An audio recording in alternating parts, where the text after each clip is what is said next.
Muling iginiit ng Malacanang ang pagsusulong ng pambansang interes kaugnay sa isyu ng West Philippine Sea. Ayon kay PCOO Secretary Roma, nananatili ang posisyon ng Pilipinas na resolbahin ang nasabing usapin sa mapayapa at diplomatikong paraan. Ang buong ulat mula kay Rocky Ignacio mula sa Palasyo ng Malacanang, live.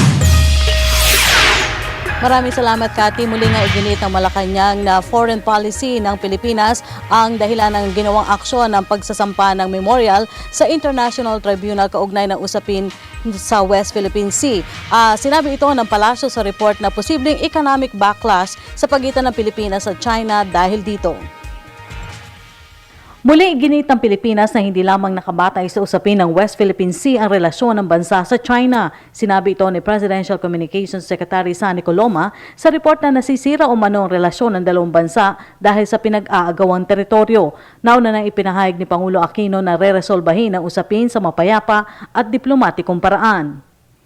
Nung dumalaw po ang ating Pangulo sa People's Republic of China noong 2011, sinabi niya po ito, no? Na yung pong totality of People's Republic of China relations is not defined by the West Philippine Sea. Ang ibig sabihin po nito, sa pananaw po ng ating bansa, yung pakikipag-ugnayan natin sa People's Republic of China ay mayroong kasaysayan na batay din sa pakikipagkaibigan at pakikipagtulungan.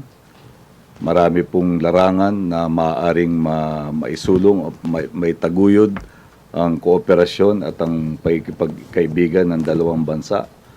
Kaya hindi po tayo nagsasabi na yun lamang usapin sa West Philippine Sea ang dapat na maging batayan ng ating pakikipag-ugnayan sa bansang People's Republic of China.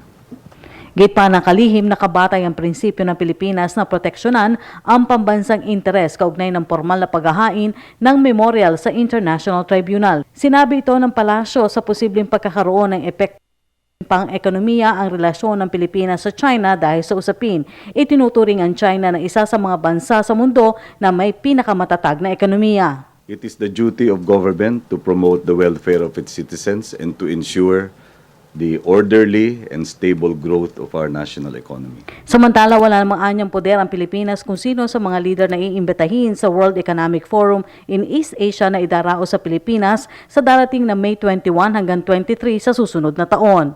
Economic Forum is a private initiative. It is not a project of this government. We are simply the host country of the World Economic Forum, and there is significant government participation as host country.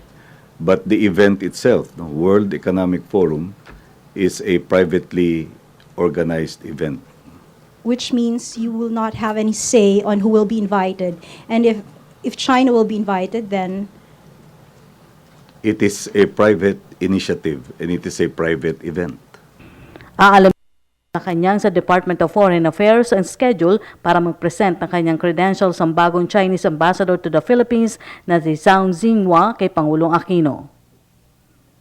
Sa pinakahuling impormasyon na natanggap natin sa Department of Foreign Affairs, sinabi ni spokesperson Charles Jose na nakatakdang mag-submit ng credential o magpresenta ng credentials ang bagong Chinese Ambassador to the Philippines kay Pangulong Aquino sa susunod na linggo. At yan po ang ating pag-uulat mula dito sa Malacanang sa tulong ng RTVM. Ako po si Rocky Ignacio para sa Telebisyon ng Bayan. Maraming salamat kasamang Rocky Ignacio.